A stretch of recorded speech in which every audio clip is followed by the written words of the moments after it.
The most delightfully fascinating character in the realms of mystery, Charlie Chan.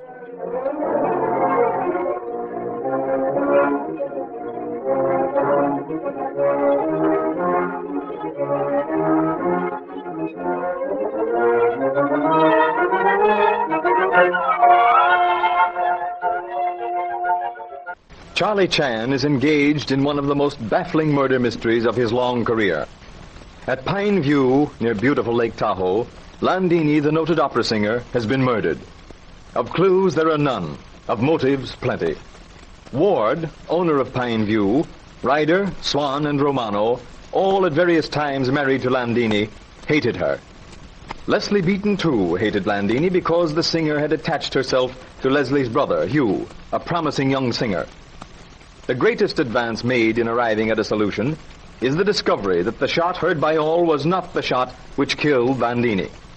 And while the doctor is examining the body, Chan and Sheriff Holt are in a bedroom discussing their discovery. I deeply regret to say, Sheriff, that our investigations to this moment are about equivalent to opening of empty sack. But, Inspector, don't you think we might be jumping to conclusions? No, my young friend. We have been jumping to conclusions. Now we are finished. From now on, we become scientific. Much as I dislike terms. You're absolutely satisfied that the shot they and you heard is not the shot that killed Landini?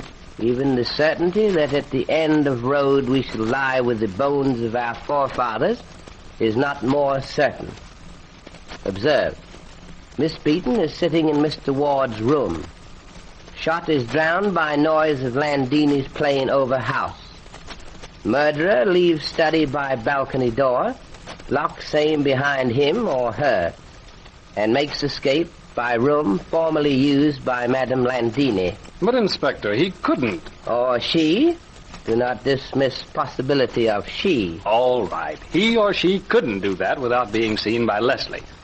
Miss Beaton, as she left Mr. Ward's room. Precisely. So that Leslie... You must either accept my theory that at time shot was heard, Landini was already dead, or else accept fact that Miss Beaton either is murderous or lies. And I can't believe that girl would do either. Permit me to say, my young friend, that in this case, I am fully prepared to eliminate my own number one rule. I do not believe that she did. Doggone it, Inspector. You can't know how good it makes me feel to hear you say that. But I do. I am fully understanding of rapid growth of affection on your part for a lovely lady. It would cause me much suffering and pain to be placed in distasteful position of having to arrest Miss Beaton or Ah Sing. When person like Ah Sing has served honorably and long, family like Mr. Ward, placing of handcuffs on same is heartbreaking duty. Yeah, I know how you feel, Inspector. Dad's told me more than once about some arrest he's made. However, our problem is more than that. Do not forget that if we do not solve mystery, other police will come. And if findings are same as ours, which is necessarily so, then Miss Beaton's arrest is inevitable result. Yeah, I know. I've been thinking about that, and it worries me. So you see, we have double incentive to solve murder. First, to catch criminal. Second, to do so rapidly to save Miss Beaton torture of arrest and possible trial. One thing sticks in my mind, Inspector. Yes. No one heard a cry, no quarrel, no sound of a scuffle. Now, Landini must have been killed almost without her having known it. You are forgetting Madame Landini was shot from in front. Could not possibly have been killed without seeing murderer. Mm-hmm. No, I humbly submit different idea. Shoot, I'm listening. Mr. Ward insists that Madame Landini could not possibly be in fear of bodily harm. Assume, if you please, that is so. Then murderer being totally unsuspected by victim, could approach quite closely, and murder would be committed without outcry, words, or struggle. Yeah, that's true, all right. Unfortunately, yes. Face of false friend will not betray innermost workings of heart any more than inexperienced eye of novice can detect the brass beneath the gold. But there's one thing not accounted for in your theory. There are probably many things not accounted for in my theory. One of them brought to light will indeed be welcome assistance. Well, if, as you say, Madame Landini would not be likely to suspect the murderer, how come the murderer was able to use Landini's own gun? How did the murderer use Landini's own gun?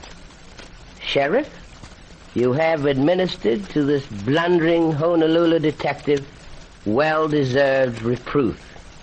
In the words of a young son, of which I have many, one at present attending University of Hawaii, he would say, "You have said mouthful."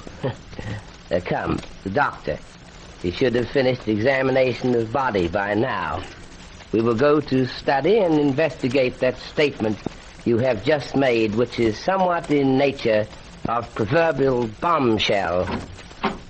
There is our host, Mr. Ward. You were looking for us, Mr. Ward? Yes, I was. The doctor has finished his examination.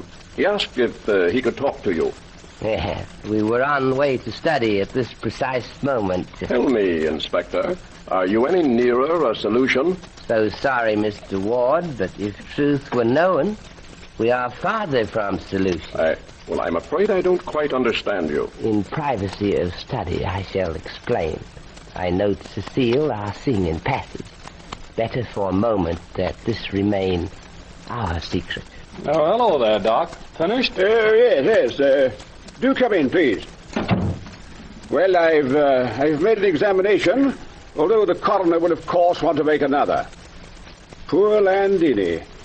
I knew her as a young bride in this house, and she comes back to it to die. Oh, well. The bullet gentleman entered about 4 inches below the shoulder and pursued a downward course. Perhaps the person who fired stood over her. Perhaps she was on her knees. On her knees? But what on earth would Ellen be doing on her knees? Answer to that question, Mr. Ward, or any other array of puzzling questions, might be solution we so ardently seek. Tell me, Doctor, was death, in your opinion, instantaneous? Or could lady have taken a step or two after being wounded? Well, I can tell you that better after we've probed for the bullet. All I can say is, there is a chance that she did move after the shot. I understand, Doctor. Thank you so much. Goodbye, Doc. See you later. Yes, Don. Bye, Mr. Ward. Goodbye, Doctor. Mr. Ward, we, Sheriff and I, have made somewhat significant discovery. Yes? Shot which we heard is not shot which killed Madame Landini. What? Sorry, but that seems to be case. Must now revise our findings. But I fail to grasp the situation. If the shot we That heard... shot, Mr. Ward, was fired to mislead everyone as to the time the murder was committed. Precisely. Now we find ourselves in position of having to question everybody as to activities previous to sound of shot. Be so good as to ask Miss Beaton, also Cecile, to step into study. Certainly. Observe, if you please, Mr. Holt, any hesitancy of either Miss Beaton or Cecile in answering very simple questions I shall ask. I'll watch, Inspector. We are dealing with very short interval of time. Time taken by me, in fact, to walk from this room to Mr. Ryder's room, and until arrival of plane. Possibly 4 minutes, not more. Come in, please. Miss Beaton and Cecile. Cecile, Madame Landini sent you for a blanket for a little dog trouble. You went to backstairs, past Mr. Ward. How long before you heard shot? Monsieur Inspector, let me think. Perhaps, may we, but yes, 5 minutes perhaps. It took you 5 minutes to go from here? Oh, surely not. No, monsieur, I stood on the back stairs listening to my husband make fool of himself in that plane. He, what you call make big show for Landini. Miss Beaton, did you see Cecile pass the door to the room in which she was seated before a mirror? Yes, Mr. Chan. She did not return? I did not see her. Miss Beaton, answer this question, please, very carefully. Did you see anyone else pass the door to that room immediately previous to hearing of shot? Must I answer that, Inspector? I'm sorry, Miss Beaton, but you must. Monsieur, Yes, Cecile? nothing, Monsieur Inspector. Miss Beaton? Yes, Inspector. I did see someone leave the room. Before or after Cecile? Afterwards. Who? If I may press the question. Mr. Ward. Oh, you must be mistaken, Miss Beaton. I left before Cecile. Mr. Chan himself knows that. Please, Mr. Ward. Thank you, Inspector. I had not finished. I saw Mr. Ward, Mr. Romano, and Dr. Swan all leave the room after Cecile. Thank you so much. Well, that certainly is a revelation. But can pretty Leslie Beaton be mistaken in the time? We know that Mr. Ward left the room before Cecile did. We'll have to leave it to Inspector Chan as to whether Leslie Beaton's statement confuses or clears the issue in doubt.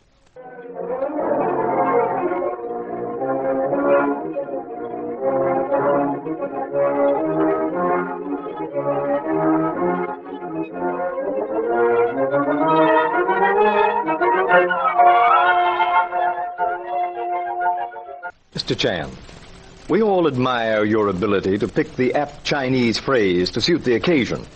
What do you have for us tonight? Mr. Wilson, I've been thinking about Miss Beaton's remark. And when I'm ready to question same, I will be thinking of ancient Chinese advice. Yes? Advice has it that there are 3 things the wise man does not do. He does not plow the sky, he does not paint pictures on the water, and he does not argue with a woman. Good advice that indeed, Inspector Chan. Thank you and good night.